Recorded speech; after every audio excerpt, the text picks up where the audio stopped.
love and friends and family. It's all about sharing a feast and cheers.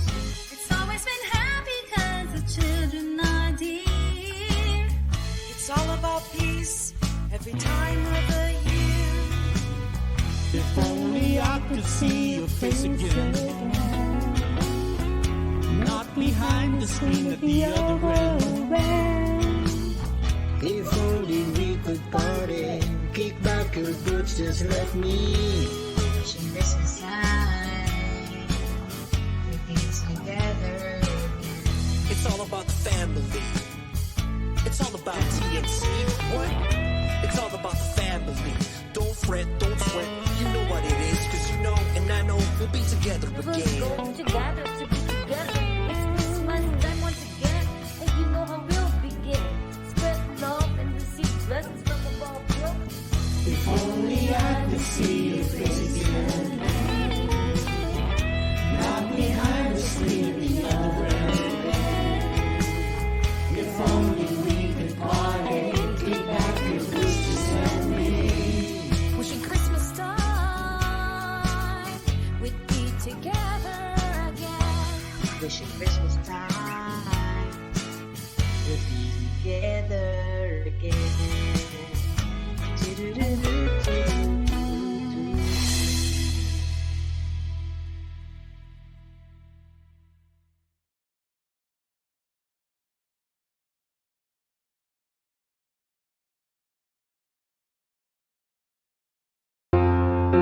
The new channel.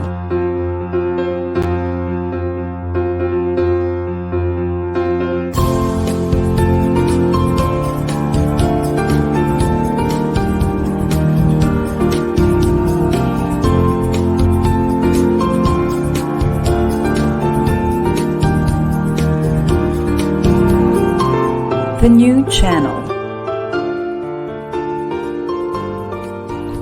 Hashtag TNC Now.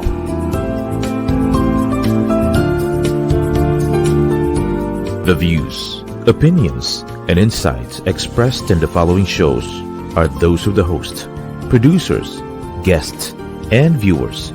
They do not necessarily reflect the position of the channel. Viewer discretion is advised. Hello and welcome to the new channel. Our passion transforms the community channel that sees all things new. My name is Jennifer Enria, live streaming from Cavite, and you're watching Stories from the Fringe.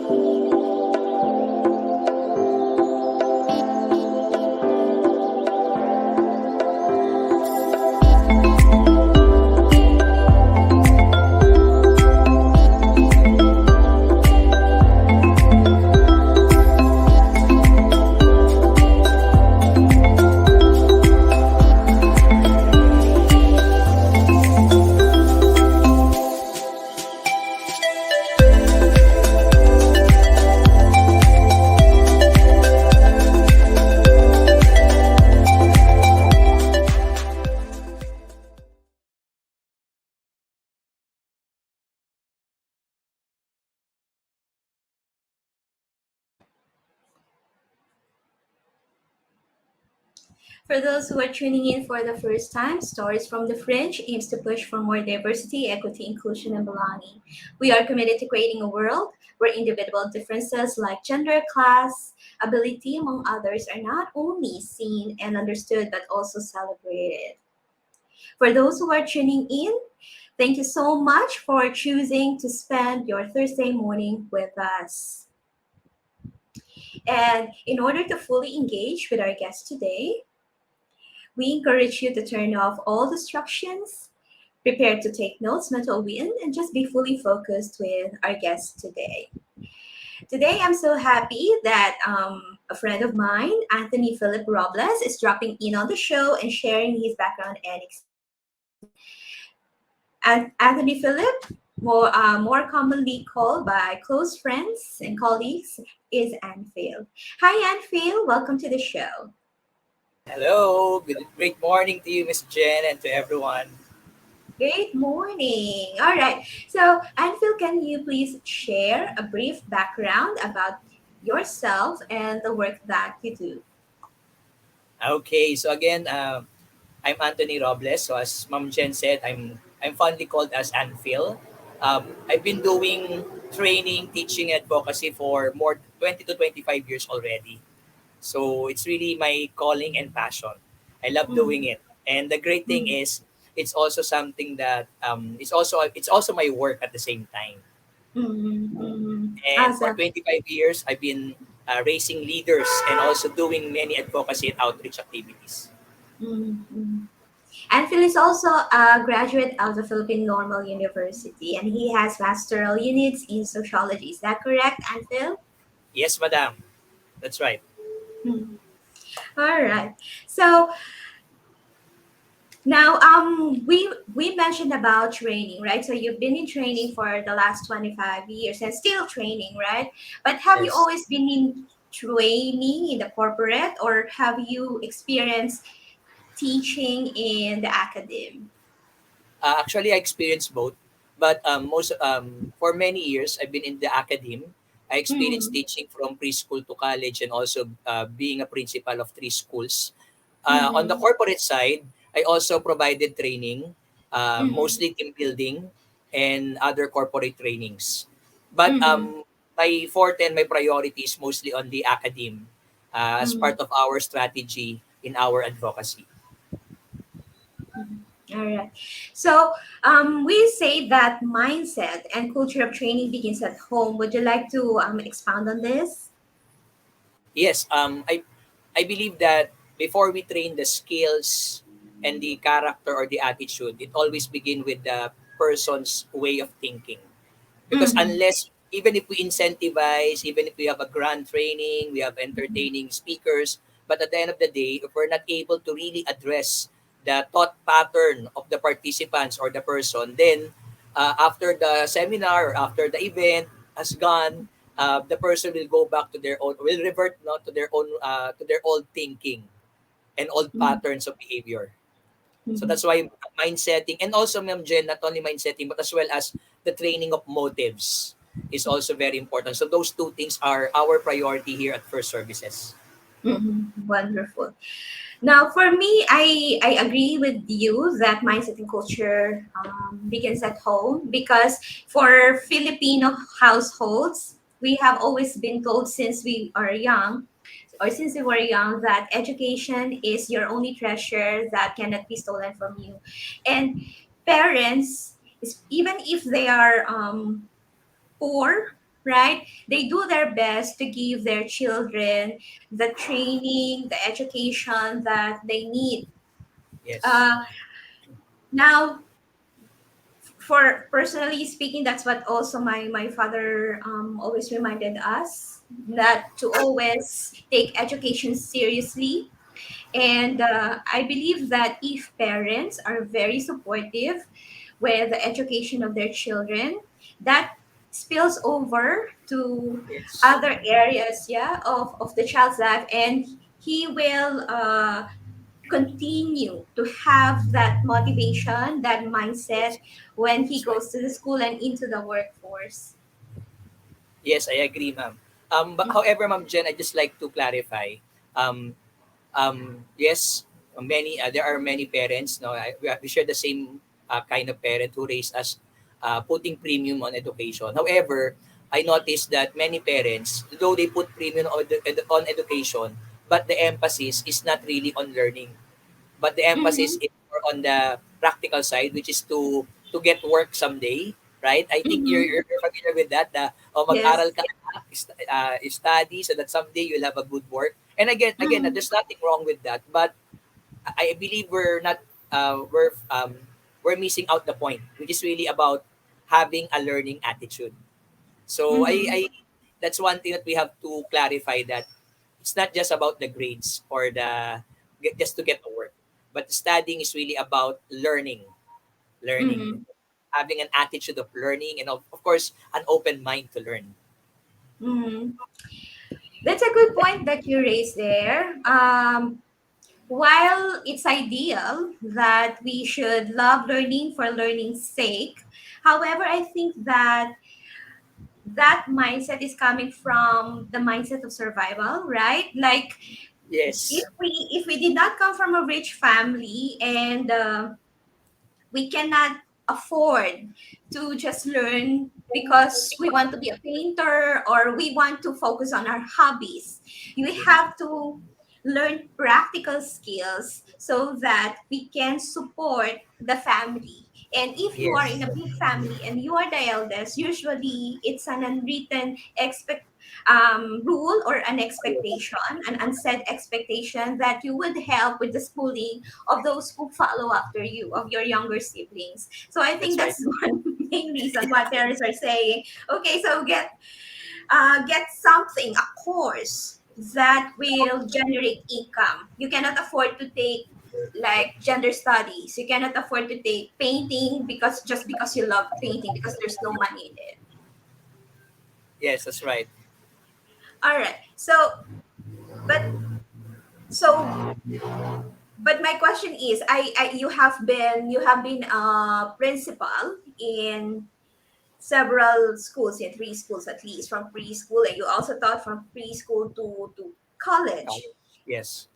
But would you agree, or do you agree that children should be sent to school at an early age? Like they should be sent to school at 3 years old, 4 years old? I don't know what's the youngest now.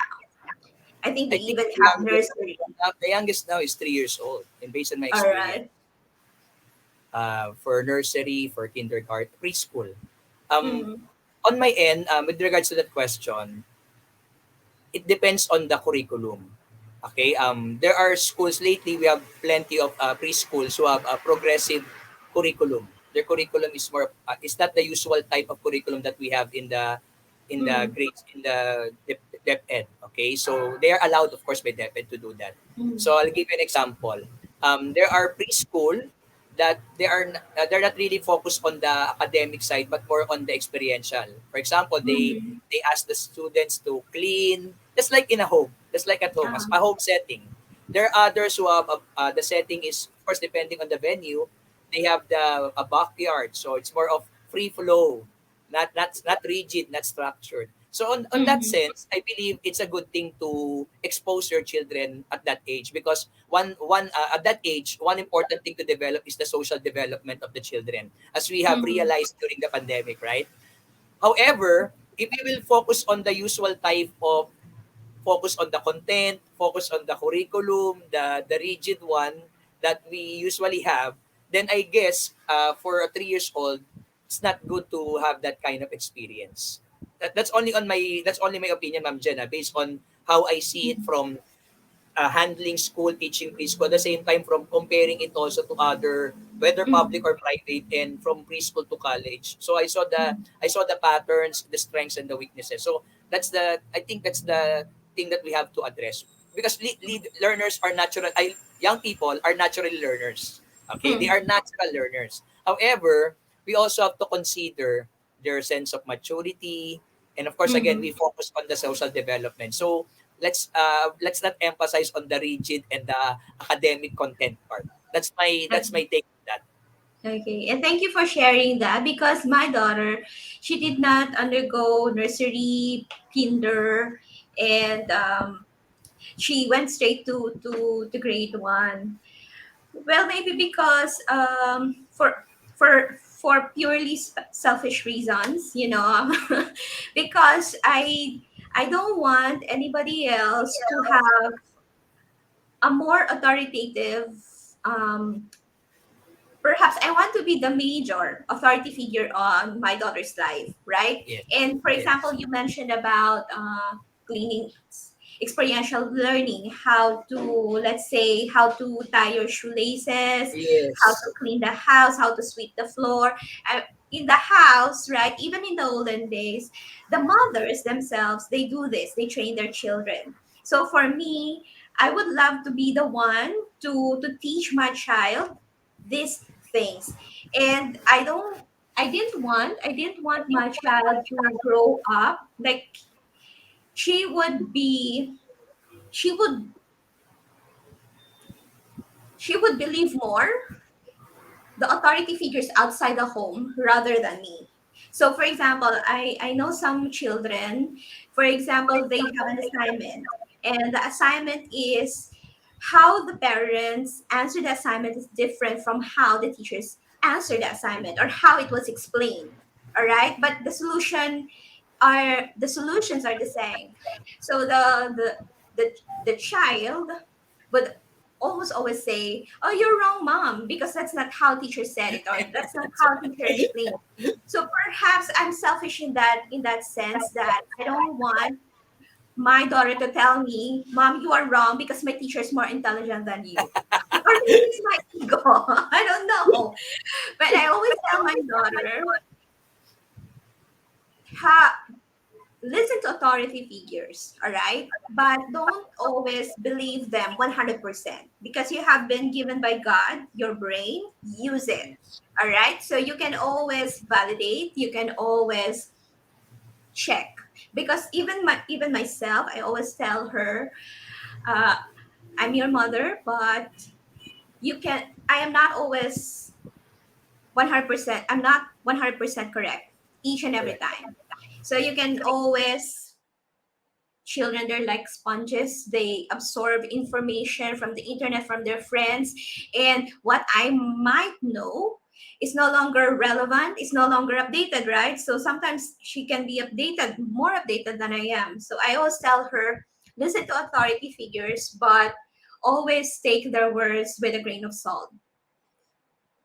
I agree with you. Actually, Miss Jen, that's the main point. The main point is really education and training of mindset, of character always begins and will always stay at home. The foundation Mm. always starts at home. And ideally, that's a good thing. What you're doing, it's ideally it should be the parents who really should be laying the moral and the other educational foundation to their children. And it's a good thing that both of us have a background in education and we all have the time.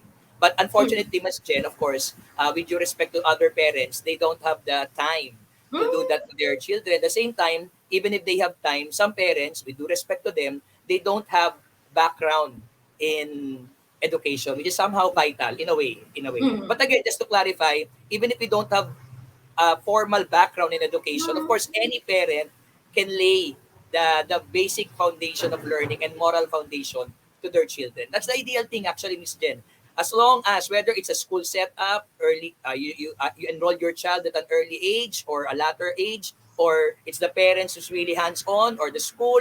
Bottom line is, as long as we put premium on the moral foundation and the social development of the children, plus the basic learning, Mm. which includes the household chores, of course, like what you've mentioned, also the basic tying of the shoes, right? So those things, Yes. I think in Japan they're like that, Miss Jen. We can look at that. No, Japan is very very good at that. They're not, although they're very advanced academically, but during the preschool stage of their students, they don't bombard the students with academics. This is just more of value formation and Mm-hmm. discipline. And I think it's Mm-hmm. working well with them, as we can see in their culture and in their Mm-hmm. educational system. Mm-hmm. Mm-hmm. Yeah, there are so many strange things about Japan, right? Like, for example, that education. There's this one that I read. They don't have the children. They don't have examinations until they reach the fourth grade. That's right. That's Yeah. one thing.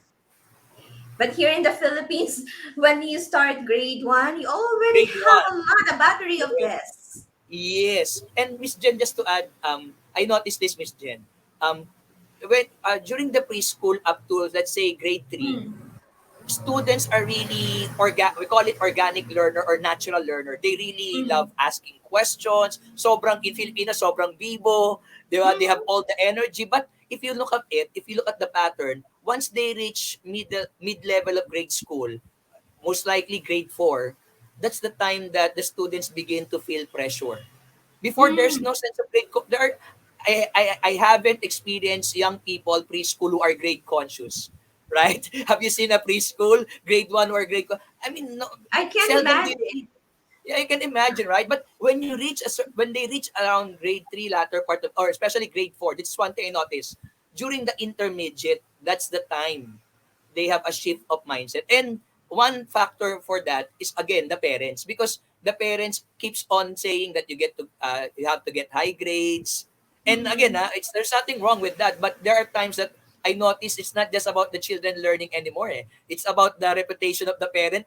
Whether they admit it or not, they have to reflect on that. Parents, as like us, should reflect on that. Are we really pushing the children to get high grades because we really would like them to learn, or is it because it's a reflection na magaling we are good parents because our children have high grades? And Miss Jenna, I also became an officer of Parents Council for many years. And one thing, whether both public and private, one thing I also noticed, it's okay. You push your child to get high grades. For me, it's okay. Every parents desire to have their children to get high grades.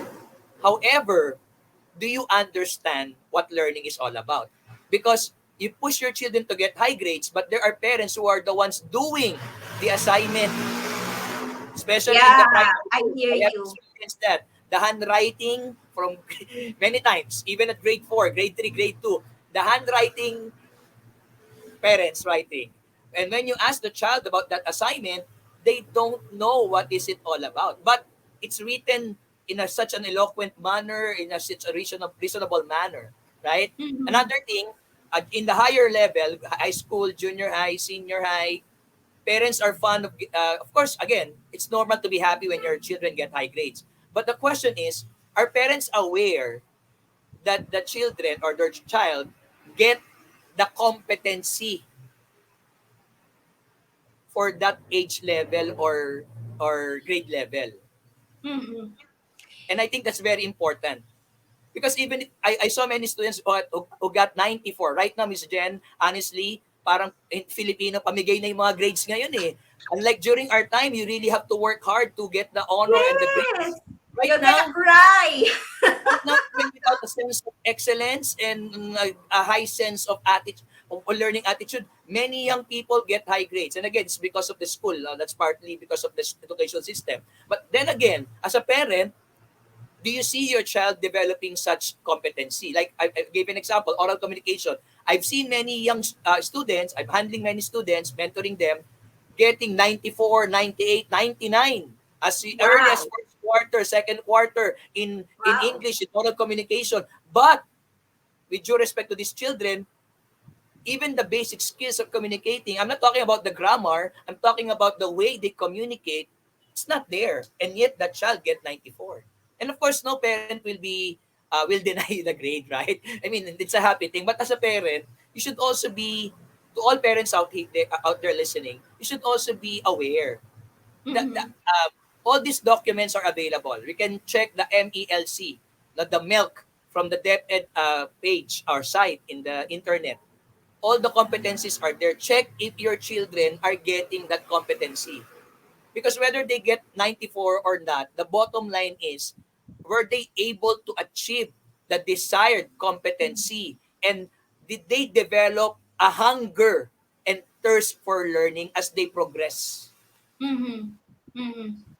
I've seen many honor students, Miss Jen, who have what we call the acne. Alam ko na yan, attitude or IKEA. I know everything already. Because the Mm-hmm. school tend to pamper them that they're great. I mean, you directly or unconsciously or consciously, many schools are doing that. They're bombarding the students with the mindset that you're already great because you're an achiever, you're an honor. That's why many young people, they don't have the thirst to learn anymore. Mm-hmm. That's why when it comes vacation time, stop na rin yung learning, Mm-hmm. right? And then Mm-hmm. during school days naman, their idea of learning is more compliance. That's why many of them or some of them have toxic attitude towards learning. They've been doing it well, but the process and the attitude in the process of doing it, they're always complaining. Sometimes blaming teachers for giving them many work. And now, of course, no, we have the mental health concerns lately, Mm-hmm. right? Mm-hmm. So that's one thing that I would like to highlight on the part of the school, especially of the family. Mm-hmm. And it's good. It's good that you underscored that because hindi na lang I won't name drop, but during the pandemic, right? During the time when we had online classes and some children, they had modules. Those children prior to pandemic, they were struggling with their studies. And during the pandemic, they had high grades. So you you can already you can already imagine what happens, right? So as you Yes, said, some of the parents they would answer the test questionnaires themselves, the modules themselves, that's right. not realizing that, as Abraham Lincoln, if I'm not mistaken, he said that you are making someone an invalid if you do something for him that he himself That's right. can do, right? So these That's right. parents, um, no judgment, but looking at short term, they want their children to do well in school, but not thinking long term how it will affect their children's. For example, if you are used to having your parents do that for you, right? Yeah. Served to you that 94, 99, served to you on a silver platter, you grow up having this twisted mindset that you are entitled, that you don't need to work hard Yes, for anything, right? that's Because right. anyway, it's given to you. So that's not very that's not ideal. Um, since my daughter started school, I have tried my best to lay off my hands, even if I'm a licensed teacher. I always tell her to do your best. So sometimes she would say she has also this high internal standards for herself, but I don't tell her to compete with anyone. I just Yeah, tell her compete with yourself. that's right. And yeah, and then if, for example, she would have any trouble with any of the assignments or the projects, she would ask for me from guidance, but I don't give her the answer. So I would, especially math or anything that is at that time by beyond her comprehension. So I just try to guide her, not spoon feeding her, because I will not always be here, right? I will not always be here. So I want her to learn the skills that she Yes, would need when she would be alone in the world. correct. That's right. And I think a loving parent should always think that way because that's a reality of life that we will not be here forever for our children. Especially Yes. now that we have experienced this pandemic, anybody can die at any age, right? So I guess that's one way of really loving and preparing our children, not only in Mm-hmm. the future, but today and every day. Because Ma'am Jen, just to add, that's also one thing that I noticed. We always being taught by the adults when we were young, you study for future. No, you study for now. Mm-hmm.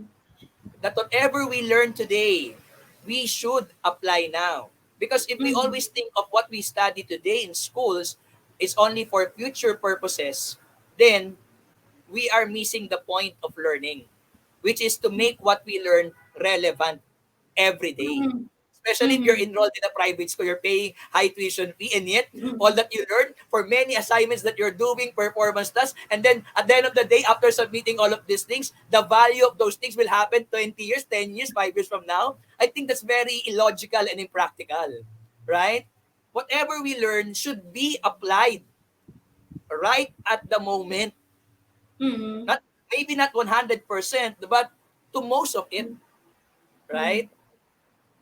So I think that's also one thing that I would like to emphasize. And that's why, Ma'am Jen, at the end of the day, although the parents are, again, as I said earlier, we are the one setting the foundation. We will always be forever in the journey of the education of the children. But the mandate, the institutional mandate and accountability falls to educational sectors.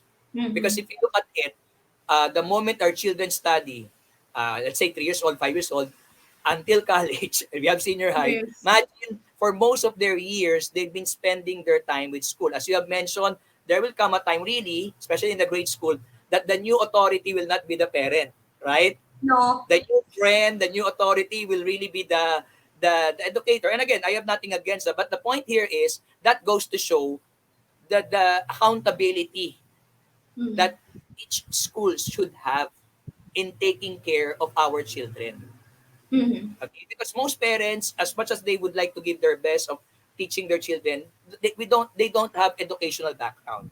They have not been taught the Abraham Maslow's hierarchy, right? They have not been taught about the higher order thinking skills. But all teachers, I assume, from Mm-hmm. preschool to college, we have been taught that way. And it's our responsibility with that kind of learning.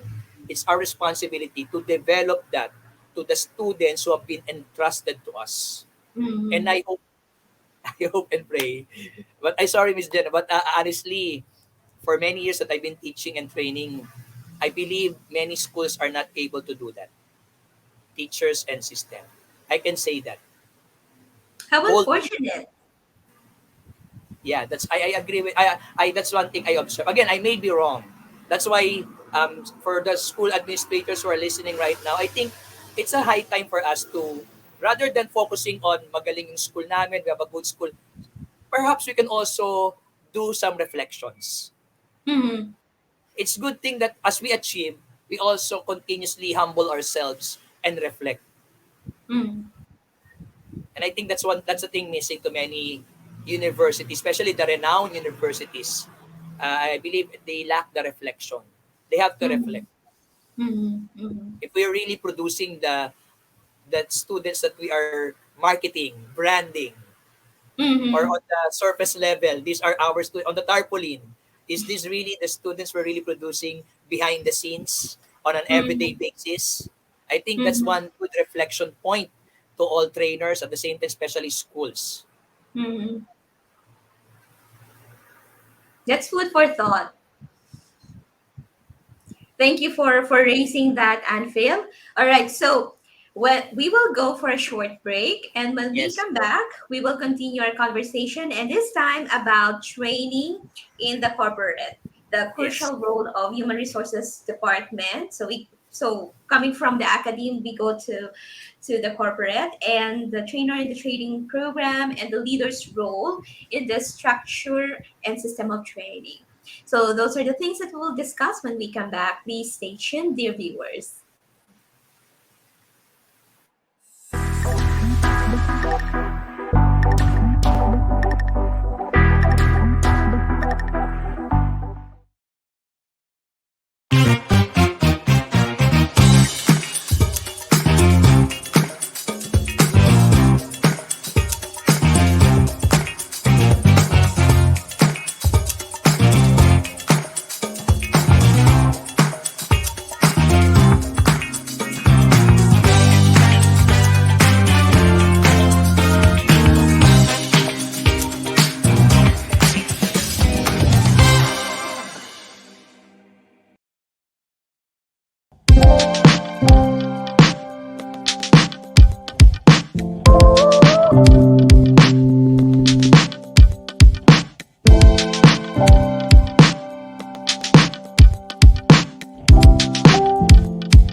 The new channel is a new online alternative media platform of online shows for people on the go. Please watch all our shows as seen on screen. Imagine having your own show, your own playlist, your own content, but we make it easier for you. TNC aims to transform the lives of our viewers through engaging, authentic, and original content. Our channel is a responsible, global 24/7 platform that showcases Filipino talent, global influencers, cultural intelligence, and ingenuity. Thank you so much for always supporting Stories from the Fringe, live streamed every Thursday, 10:30 a.m. Philippine Standard Time. You can watch us live or on replay via Facebook or YouTube. Follow us on IG, listen to us on Spotify and Apple Podcasts. Just search hashtag TNC Now. For sponsorships, please email now at thenewchannel.com and or send us a DM. Enjoy these life-changing shows because we made them just for you. Welcome once again, dear viewers. Before we went on a break, we were chatting with Phil Robles. Phil Robles, like myself, is a graduate of the Philippine Normal University and has Masteral Units in Sociology. He has also served as a delegate of the ASEAN Teachers Education Network and was a principal of several schools. He is the co-founder and president of First Services, an advocacy-driven training company, applying his education and his skills in various roles and making a positive impact in the world. So earlier we were chatting about the mindset and the training begins at home, and of course how educators play a key role in training our children. So let's call back again Anphil. Hi Anphil. Hello, good morning again, everyone. All right. So Anfield, so now we move now to the corporate, and of course, in the corporate, the training department, or sometimes the training department is under the human resource department. So what is now the crucial role of the human resource department in the training program or in upscaling the employees of the organization? Okay, ma'am. So in any organization, especially private sector, the companies, the training program, as you have mentioned, always begins with the human resource. It always begins with recruitment, Mhm. because in the Mhm. process of recruiting, you're already doing some assessment about the behavior and the skills of your future members or employees, and that's Mhm. very crucial. As we always say, you have to start right. Everything should we have to always start right and strong. So same thing in the employment process, in the training process. Now, I've mentioned about assessment. It's very important. And of course, the HR is the one conducting the interviews and all of this stuff. It's important that we assess the strength and the character strengths and issues of Mhm. our future employees, and how does it match with the vision, mission, core values of your respective company or organization. I really emphasize that. Now, before we talk about matching the skills and the attitude of the employee or the member of the organization to a certain role or job, I think what should we start looking, especially on the part of the human resources department, is is this person fitting in or matching, or can they play a crucial role, or are they trainable to fit in the vision, mission, and core values of the company. Then of course, after that, the specific job.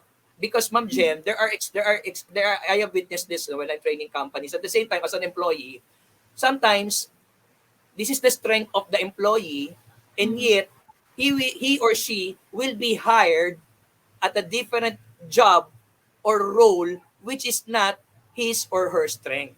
And again, that the one facilitating that process is the human resource department. Before the immediate supervisor on the respective job or the top level leadership, the first one who's able to see that, who should see that, is the human resource. Then the sad thing is, you put a person not on their strength, and then you are expecting, especially the administrators are expecting a lot from this person. And worse, Ma'am Jen, there is no proper remediation. I mean, it's okay if you put a person because you really need someone in this job. You, practically speaking, as a business, you put someone who's not really skilled on that, but at least have an intervention, remediation, or a training program to equip that person to him for him to or her to be suited and to be excellent and growing in his or her particular job designation, which again, I believe it's not really happening. Ang nangyayari kasi in Filipino, kailangan natin ng ganito, okay, this person match the minimum requirement, okay, hire the person. Submitted the minimum requirements, fine. But we forgot the essence of the interview. Interview is very crucial because it validates everything from the person submitting credentials. You validate that during the interview, and during the interview process you assess. And again, Ma'am Jen, it's important because the trainer, there are companies even in call centers that they have a separate department, right? The training department is separate from the human resource. Of course, once a person is accepted by the HR, the training department is obliged to accept that person, even if that person is not that really qualified or trainable. And of course, the burden now will be on side of the training department. And Miss Jen, just to add, some work of the accounting department and the cashier or even the HR are also being placed in the trainers. Some trainers, I know many trainers or training department, they're also doing the basic uh, payroll of their of their trainees. And I mean, that's not practical and that's not really efficient. And then at the end of the day, you'll be blaming the training department for not raising a good employee. Well, in fact, it should the process of having quality employees begins with recruitment. That's how important HR and even manpower, but mostly HR. That's really how important it is in the training process. And that's just to add, Miss Jen. Aside from that fact, we also have to take note the training development program, the HR, and along with the top level leaders, always have should always take the front line because not all companies have that have training department, right? But whether they have a training department or not, the business owner, the CEO, the top level leaders, and the human resource, as the essence of human resource should be having a long term or short one annual development training program. HR is one of the a stakeholder and frontliner in that aspect. That's how important their role is. They are not just clerical activities, which is happening lately. I mean, with due respect to them, now it's becoming focused mainly on clerical, not anymore on the essence of developing and cultivating the human resource. Those are good points that you raised there, that everything starts with good recruitment. So make sure that there's a right fit of the person to the role. And then if, for example, of course, we know that not everybody will 100% right, will 100% tick all the check boxes, but at least close 60 to 70% perhaps, That's right? right. So that it will be easy for that person, especially make sure that he or she is trainable. He or she can already fit not only into the role but into the company culture as well. That's also Yes, that's important, right. the That's cultural right. fit, right? Because you may have, let's say, a stellar salesperson, but that one is a toxic person, Yeah, bullying other people or talking on a condescending manner to other yeah, colleagues in the that's right. workplace, thereby affecting the company culture. And then also you mentioned about making sure that the training, okay, we have to do the training needs assessment to Yes, identify the skills gap of these people, and that's then right. also talk with the leader, right? How are these training what are the trainings that we need to address this skills gap, and how do they align to the overall organizational objectives, right? Yes, So that's agree. very important too. All right, and then so we've touched. So I think that one thing also that we need to do after all these things, training needs assessment, also coordinating, right? Yes, Coordinating the coordination. logistics as part of the training. What else? And implementing it, making sure that Yes, we identify what is the best mode of instruction, whether it's in person or online, whether it's that's through right. lecture, whether it's experiential. So Yes, some people, when they think of training, they always think, oh, training, classroom instruction. But actually, it's 3E. Um, e- Education, okay, so that's classroom instruction or online instruction, education, experience, and exposure. And based on studies, people who learn through experience and exposure, they are more able to get the necessary skills, but of course that's in conjunction with the education. All right, they are able to apply it directly yes, to the role.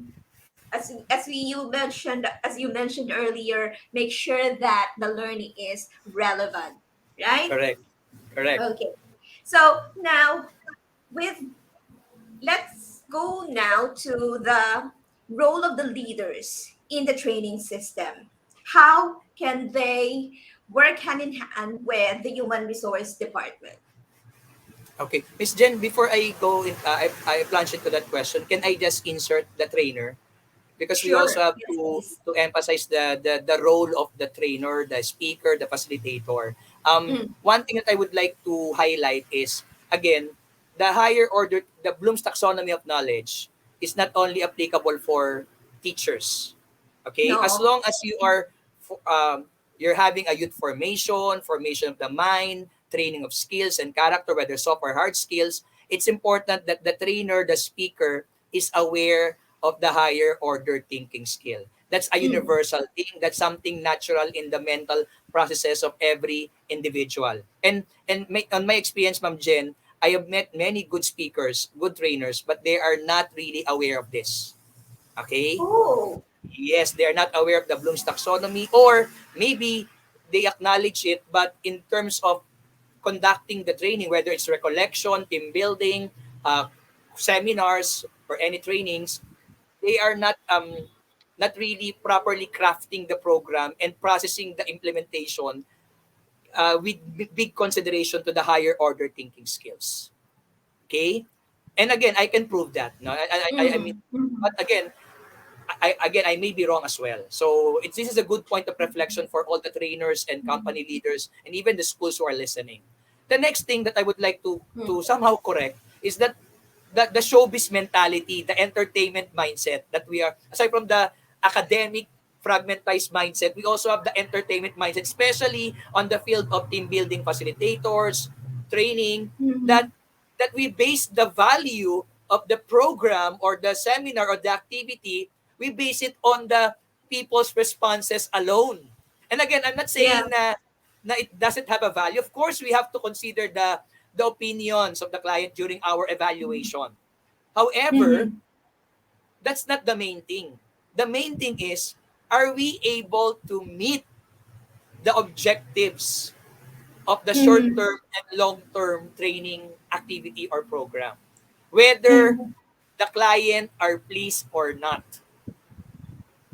That's why I saw many speakers and trainers.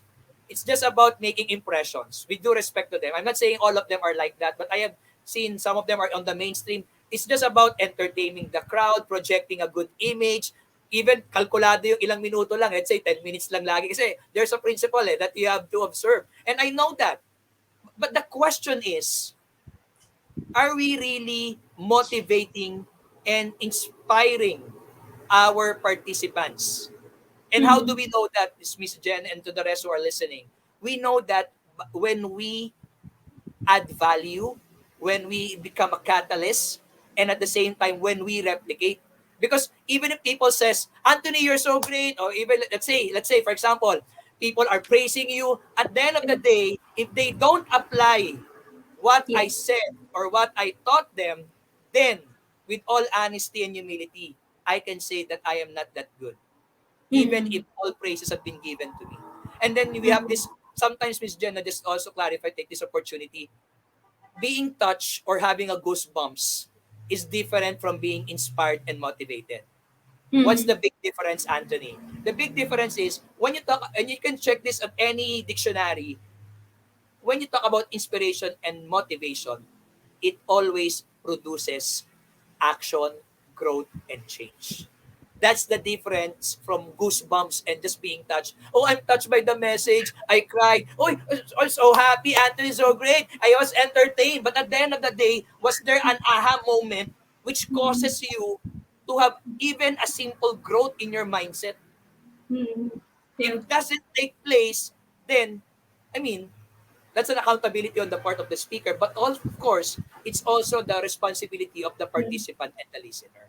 It goes both. And so that's one thing that I would like to highlight, Miss Jen. Sorry if I was able to insert that because I noticed it's becoming, and ano Miss Jen, parang nakafocus na lang sa marketing, tsaka sa branding, hindi na Mm-hmm. sa program hindi na dun sa objectives. And in fact, no, in my dealings with HR, ang unang tanong sa akin, magkano yung presyo? I mean, it's something that you really have to ask, right? But it's not the primary thing you have to ask. Tapos pag Mm-hmm.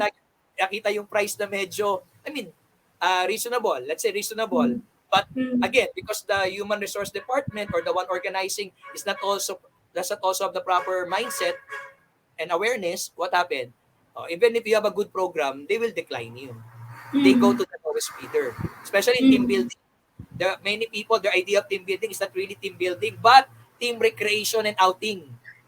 I think that's one thing also that companies, the organization, HR should reflect. They should know the difference between an outing, a team recreation, and a team building. Especially, they are using the budget of the company. Mm-hmm. The company, the owners of the company, deserves that their money should be spent for the growth of their people, both personal and professional, individual and as a group. It's not as an HR or organizer, it's not my money. Mm-hmm. I'm doing a disservice to the company if I'm just looking after a lower price without checking on the quality and integrity of the training program and the person facilitating the training. That's why we Yeah, have and I'm many. happy. I'm happy that you're sharing this now. This is really important. I just had an online speaking engagement that was, I think, a month ago, and I had to at the start of my engagement, I had to tell the participants that I'm not a motivational speaker. If you're looking for a motivational speaker, no, I'm not, and I'm not I don't even fancy myself or consider myself as a guru because again I'm a perpetual learner, but what I'm sharing are my insights, okay, my Yes, key learnings, and I hope that you also are able to learn from them and apply them in your life, because I that's agree right. with you that um, training effectiveness evaluation is a crucial part, and I think some companies or some organizations, they just stop with the implementation and there's no training effectiveness We, evaluation.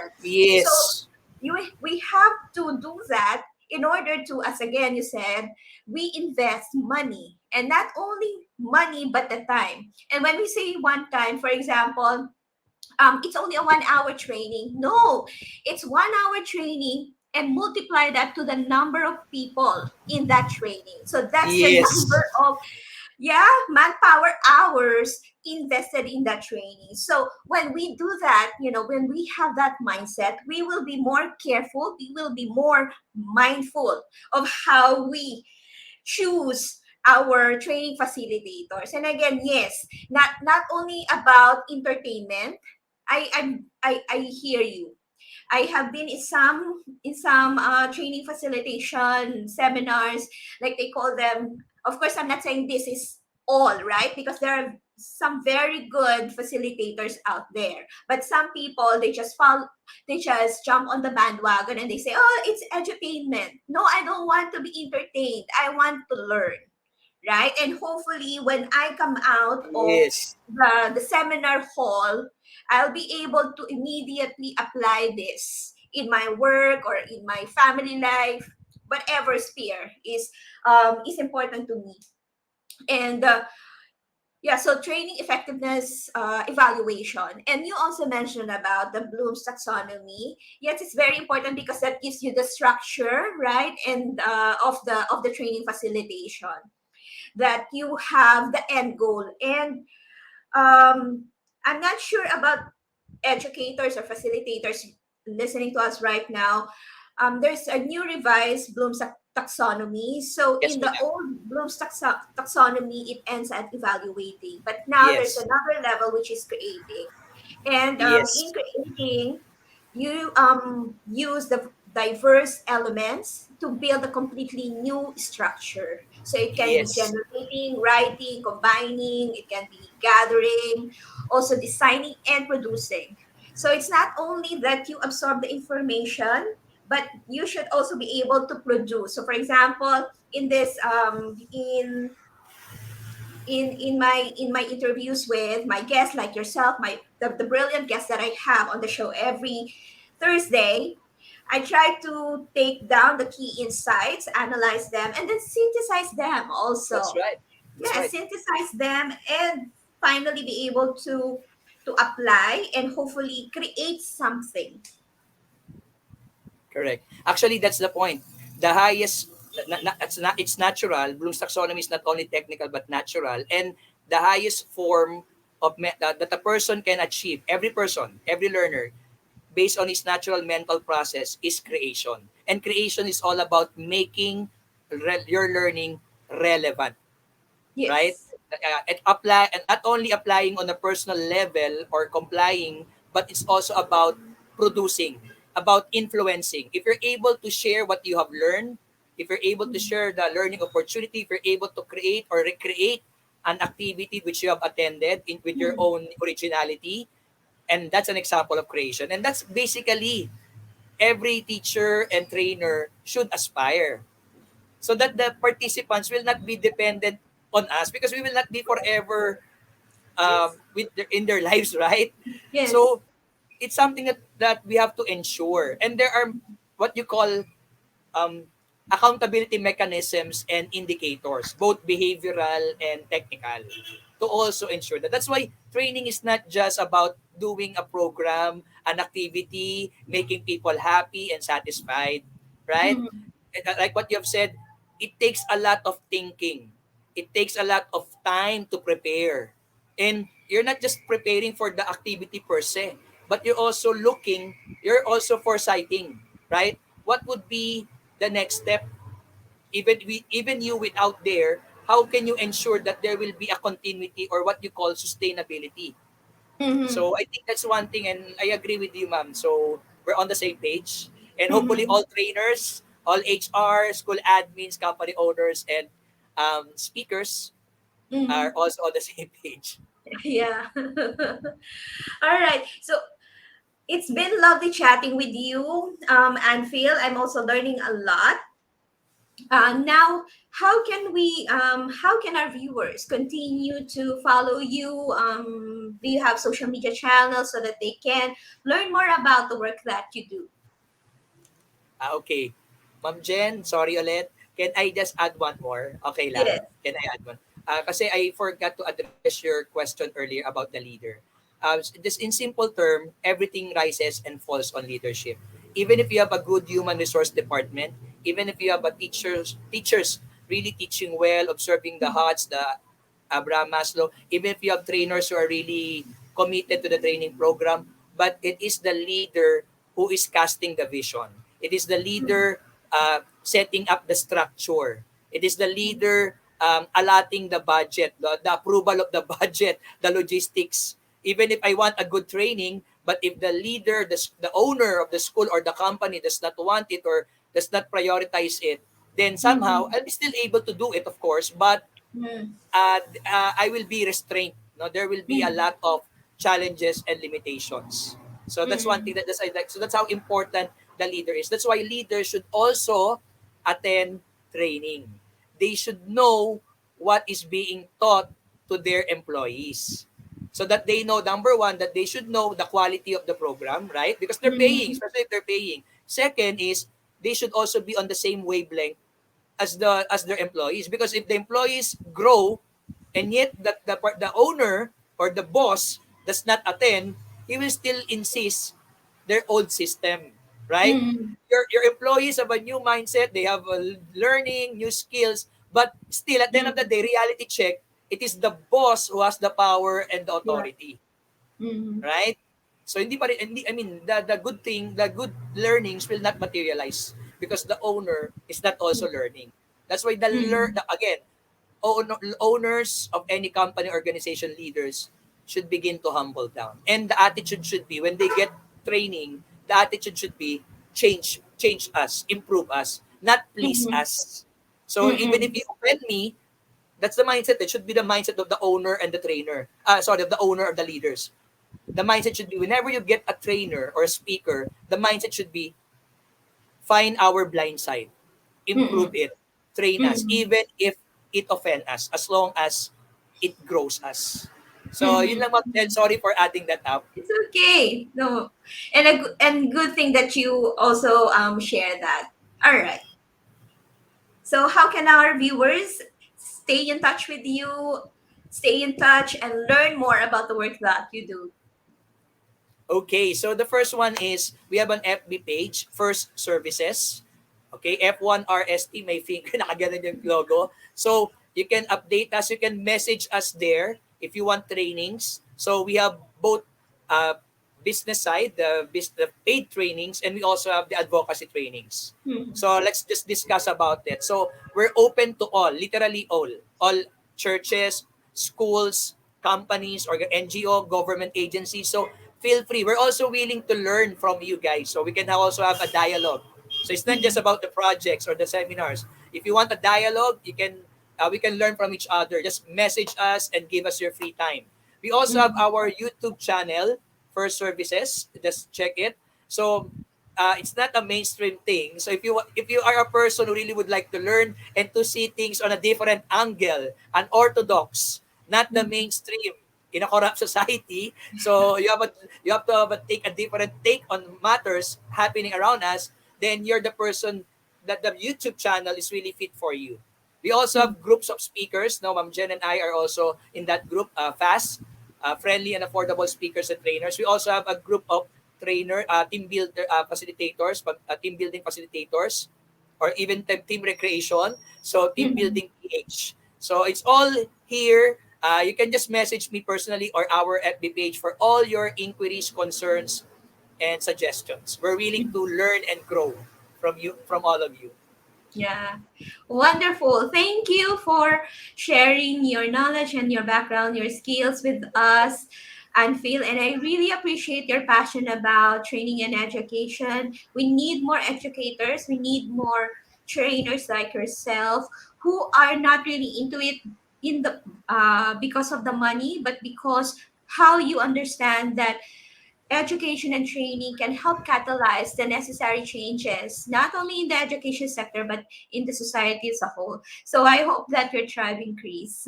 All Thank you very right. much, Jen. Thank you very much for the opportunity. Mhm. So thank you so much, dear viewers, for joining us today. And I'll see you next Thursday, January 12th, 10:30 a.m. Philippine Standard Time. Enjoy the rest of your day and your evening, depending on where you are in the world. God bless everyone.